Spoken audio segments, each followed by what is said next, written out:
You don't want me to live with you. I don't want you to live with me. Whose idea was it? Diane, louder. Diane, move your head over there. Because it's about goodbye, really. It's about not all love can last. Diane Keaton was 79 years old when the world said goodbye to her on October 11th, 2025, a moment that felt like Hollywood itself took a deep breath and fell silent. But this isn't just a story about losing a legendary actress. No, this is about what she left behind. Secrets buried in thousands of handwritten pages from her mother's trembling pen, mixed with Diane's own raw and fearless confessions. Before we dive in, make sure you're tuned in because what's hidden in these pages will take you to places you never saw coming. Diane Keaton wasn't just Annie Hall. She wasn't just that quirky woman in oversized hats and men's suits who lit up the screen for over 50 years. She was so much more. She was a sister who watched her brother lose himself to mental illness while her star climbed higher. She was a woman who fell for 3 of Hollywood's most iconic men and lost each one. And through it all, she was chasing something she first glimpsed at just 9 years old, standing on a small stage in Highland Park, Los Angeles. A feeling she'd spend her entire life trying to catch again. Saturday morning, October 11th, 2025, 8:08 a.m. The Los Angeles Fire Department got a call. Person down at a Brentwood address. By the time paramedics arrived, the truth hit like a shockwave. Diane's sudden decline, hidden even from her closest friends, had come to a heartbreaking end. One friend later said words that still echo through every tribute. She declined very suddenly, which was heartbreaking for everyone who loved her. It was so unexpected, especially for someone with such strength and spirit. But here's what people don't realize. The most shocking truth about Diane Keaton wasn't in how she died. It was in what she discovered long before, inside her mother's diaries. 85 journals, 40 years of handwritten thoughts and emotions. Say, what you're doing is not real. What are you doing? And then I would have to do, well, what do you mean, what am I doing? What am I doing? I'm trying to be good with this partner here. And then wait. Diane first stumbled upon them in the 1970s, took one look and slammed them shut in horror. She didn't open them again until 2008 after her mother's death, and what she read shattered everything she believed about her family, her mother, and herself. This is that story. Diane Hall, not yet Keaton, was born January 5th, 1946 in Los Angeles. Her father, Jack, was a civil engineer, building neighborhoods across Southern California. Her mother, Dorothy, once sang in a trio called Two Dots and a Dash. When Diane was 10, the family moved to Santa Ana. From the outside, they looked like the perfect California dream. Sunny, stylish, and close-knit. But behind that picture-perfect image, Dorothy carried a wound that never healed. When Dorothy was just 16, her father, Roy, drove away from their Pasadena home and never came back. He left behind Dorothy, her mother, Beulah, and 3 sisters to face the Great Depression alone. Beulah, who had never worked a day in her life, became a janitor. Dorothy gave up her college dreams to keep the family afloat, and something deep inside her cracked. She spent decades trying to patch that pain through photography, through journaling, and through the success of her children. When Diane was 9, she watched her mother crowned Mrs. Highland Park on a grand stage inside the Figueroa Street movie theater. The curtain lifted to reveal an RCA Victor television, a Philco washer and dryer, Samsonite luggage, a full fashion wardrobe, and 6 bottles of Evening in Paris perfume. Dorothy stood in the spotlight glowing like a movie star, and little Diane felt something that was both thrilling and painful, a strange mix of pride and jealousy. She would later admit, "I secretly wished it would have been me on that stage, not her." 6 months later, Dorothy was crowned Mrs. once again. They were not lasting. They didn't, I wasn't really a person who could really accept that kind of intimacy and grow from it and give to it. But the shine of that moment would carry hidden cracks, ones Diane would spend a lifetime trying to understand. In Los Angeles, Diane knew deep down, with that kind of certainty that marks a person for life, that she would spend every single day chasing the same spotlight her mother once stood under. But behind those glowing lights, shadows stretched across their home. No one ever really talked about her younger brother, Randy. He cried constantly, scared of almost everything, the dark, airplanes, even the outside world itself. Once, when they were kids, Diane pushed him off a dirt hill onto a sycamore log. He broke his leg, but never told their parents. Randy stayed loyal, she later wrote. Years after, Diane would look back and say, "When I think of Randy, I just think, wow, I wish I could have been a better sister." Their father wanted Randy to toughen up, to play baseball, to be normal.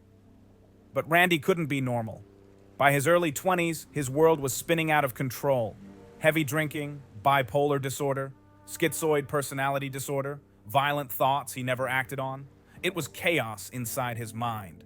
While Diane's star was rising in New York, Randy was drowning in darkness back in Orange County. He was once found sitting under a pepper tree, drinking a quart of Cuervo Gold tequila, in actress Carol Kane's front yard of all places. Their paths had split completely. One sister climbing toward fame, one brother sinking into his own shadow. At 19, Diane packed her bags and ran toward her dream, Manhattan. She studied under the legendary Sanford Meisner at the neighborhood playhouse, worked as a coat check girl, and auditioned for everything that came her way. In 1968, she landed a role as an understudy in the Broadway musical Hair. But Diane wasn't like everyone else. When they asked her to take her clothes off on stage, she refused. Simply terrific. Naturally, I'm very honored to have been nominated. Anyway, Annie Hall was a wonderful experience for me, and I just would like to say thanks to Woody and thank you. Thank you very much. And that bold choice made her stand out. Still, what came next would haunt her for years. They told her to lose 10 pounds for the lead role, and something in her just broke. She began eating uncontrollably, 20,000 calories a day, and then forcing herself to throw it all up. Buckets of fried chicken, fries drowned in blue cheese and ketchup, candy, cakes, even whole dinners. All gone moments later. It became a secret she carried for years. She later admitted, "I was a fat person, an obese person who had somehow tricked myself and managed to hide it for 4 years." Diane called it the lowest point in her life. Bulimia, she said, takes a lot of time out of your day. Eventually, someone close to her mentioned she seemed mentally off.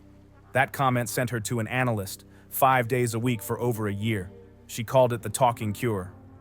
"Once you talk about it," she said, "you own it." But the truth never left her. "I'm an addict in recovery. I'll always be an addict. I have an addictive nature." Her life changed in 1969 when Woody Allen saw her audition for his play Play It Again, Sam. He said if Huckleberry Finn were a beautiful young woman, he'd be Keaton. They were both shy, both awkward, and before long, they fell into something like love. She moved into his Manhattan apartment, and he began writing films for her, with her, even about her. Things were finally starting to bloom. Then, in 1972, Francis Ford Coppola cast her as Kay Adams in The Godfather, opposite Al Pacino.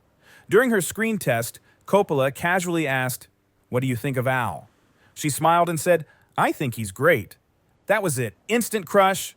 Their connection didn't turn romantic until later during filming, but by then, sparks were undeniable. By the mid-1970s, Diane Keaton was unstoppable. Sleeper, Love, and Death, looking for Mr. Goodbar, each one pushing her higher. And then came 1977, Annie Hall. Woody Allen wrote it specifically for her, using her nickname Annie and her real last name Hall.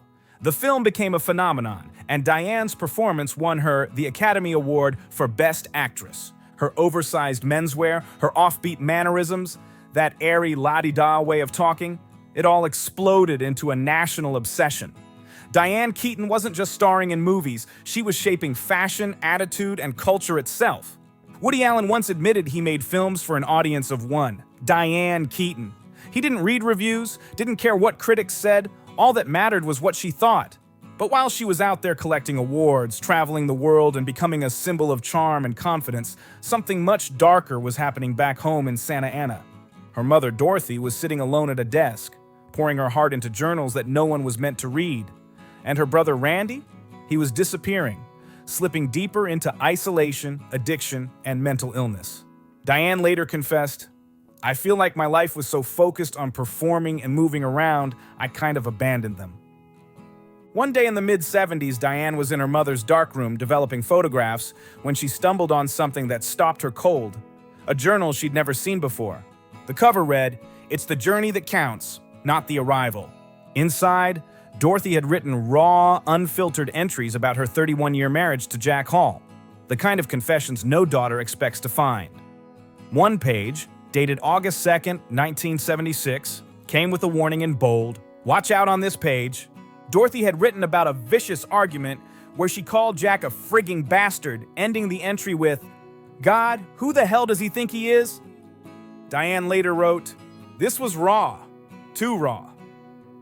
I didn't want to know about that side of my parents' marriage. It shattered the image I had of their love."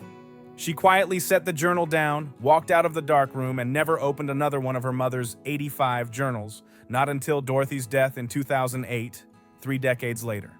That's when the truth was waiting for her, and it hit hard. Diane Keaton never married. She loved 3 of Hollywood's biggest legends and lost them all. Woody Allen was the first. They lived together in New York, collaborated on 8 films, and created movie magic together. But something, as Woody later wrote, something only God and Freud might understand, kept their love from lasting. They broke up in the mid-70s, yet stayed friends and creative partners for nearly 6 decades. When Diane passed away in 2025, Woody wrote, "A few days ago, the world was a place that included Diane Keaton. Now it's a world that does not. Hence, it's a drearier world." Then came Warren Beatty, the ultimate Hollywood heartthrob. Diane had admired him ever since she saw Splendor in the Grass back in 1961. Years later, when they made Reds together in 1981, he was both her co-star and director, and their chemistry was electric. Their relationship lasted about 5 years, but filming nearly broke her. Beatty was known for being intense, relentless even. One assistant director said, "Diane almost got broken. Their romance barely survived the chaos of the movie, yet when it ended, they stayed on good terms." In 2016, Beatty described her as brilliant, beautiful, passionate, a mix of integrity, humor, and intelligence. But the one who captured her heart completely was Al Pacino. They met during The Godfather, but sparks didn't fly until Part 2 in 1974. Their on-again, off-again love story stretched nearly 20 years. Diane was mad for him. She called him charming, hilarious, a non-stop talker, and said there was something about him like a lost orphan, this kind of crazy, genius savant, and oh, gorgeous. Around 1990, she gave Al an ultimatum, marriage or nothing. He chose nothing. Diane later admitted, "I worked hard on that one. I didn't go about it in a perfect way." After their split, they stopped speaking, even though they lived just blocks apart in Beverly Hills. When asked why, Al reportedly told a friend, "There's no need to talk with each other. We said everything that needed to be said back then." When Diane passed away, one of Al Pacino's close friends revealed he now regrets never marrying her. A truth that hit him far too late. People close to Al Pacino have said it for years. He'll always regret not making his move when he had the chance. After he and Diane split, he used to tell friends, "If it's meant to be, it's never too late for a do-over." But now, it is too late. Years later, Diane finally opened up about why marriage never happened. "I had this insane idea that I had to be in love," she said. "Now I understand what it really takes. Being a good team together, real consideration." But then she dropped another bombshell. "By the way, no one has ever asked me to marry them either." That confession hit people like a wave. This glamorous, brilliant woman had never even been proposed to. When her mother, Dorothy Hall, passed away on September 18, 2008, after a brutal 15-year battle with Alzheimer's, Diane finally did what she had avoided for decades. She opened those 85 journals, and what she found inside shattered her illusions completely. The so-called perfect marriage, the golden California dream family. It was all a lie. Dorothy's words painted a different story. She wrote about Jack's explosive temper, the fights that left her with red bruises on her face and blue marks on her arms and legs. She confessed to loneliness, depression, even dark thoughts about ending her life. After the children grew up and left home, Dorothy's spirit seemed to collapse. She turned to drinking, drowning in regret and despair. She had once dreamed of being a writer and a photographer, but those ambitions were buried under motherhood, and that resentment seeped through every single page. Even as Alzheimer's began stealing her memories, Dorothy never stopped writing. In June 1993, in a shaky hand, she wrote, "This is the day I heard I have the beginning of Alzheimer's disease. Scary." When she couldn't form full paragraphs anymore, she wrote single sentences. "Would we hurt each other less if we touched each other more?" And when sentences became too hard, she wrote single words: rent, call, flowers, car, and her favorite, think. When even words escaped her, she started writing numbers. She refused to stop. She refused to fade quietly. Dorothy had once written something that would haunt Diane forever. Every living person should be forced to write an autobiography. They should have to go back and unravel everything that's been packed into their lives. If I could be totally honest, I think I'd start to see myself in a more understandable light. Diane responded later, writing, "I wish she had written her autobiography. And because she didn't, I've written, not my memoir, but ours." Meanwhile, her brother Randy's life had fallen into heartbreaking decline. By 2020, he was 71, living in an assisted living facility, suffering from dementia. Diane visited him every Sunday. "Like going to church," she said. They'd walk the grounds, grab frozen yogurt. She'd push his wheelchair under the California sun. His violent fantasies were long gone, replaced by silence and confusion. Diane never knew if he even recognized her anymore. At 71 years of age, she wrote, Randy is in the process of dying. The truth she uncovered in those diaries was brutal. Behind the smiling family portraits were abuse, alcoholism, and broken dreams. Behind the confident star the world adored was a woman hiding bulimia, insecurity, and heartbreak from three great loves who couldn't commit. Behind her fame, there was guilt. Guilt for the family she had left behind. The woman the world saw as bold, eccentric, and unstoppable had spent her entire life feeling like she just wasn't enough. Then, at 50 years old, something inside her changed. Diane adopted her first child, a daughter named Dexter, born December 15, 1995. 5 years later, at 55, she adopted a son, Duke, born February 8, 2000. Becoming a single mother flipped her world upside down. "I didn't think I was ever going to be prepared to be a mother," she admitted. "But it wasn't an urge I couldn't resist. It was a thought I'd been thinking for a very long time. So I plunged in." She called motherhood the most completely humbling experience of her life, a role that stripped away the fame, the image, and left only truth and love. Diane once said, "If I worried, it was only about myself." But that's what parenting is. Rule number 1, secretly worry without letting your kids know you're worried. And that's exactly how she lived. Always caring, always protecting, never showing the fear underneath. In 2014, her daughter Dexter posted a Mother's Day tribute that melted hearts everywhere. "I'm so thankful to have been adopted by such a strong, beautiful, and talented woman. I couldn't thank you enough for everything you've done for me. I love you." Then, in June 2021, Dexter married racer Jordan White. Diane showed up glowing in her signature white pantsuit and wide-brimmed hat, dancing with her daughter under the lights like it was straight out of a dream. But Diane's story wasn't just about acting or motherhood. She found redemption in another unexpected place: real estate. Her second career flipping historic homes across Los Angeles became legendary. She restored architectural masterpieces by Lloyd Wright and Wallace Neff, sometimes earning more from those homes than from her films. Her Brentwood estate, crafted from 75,000 hand-picked clay bricks, was her ultimate dream come true.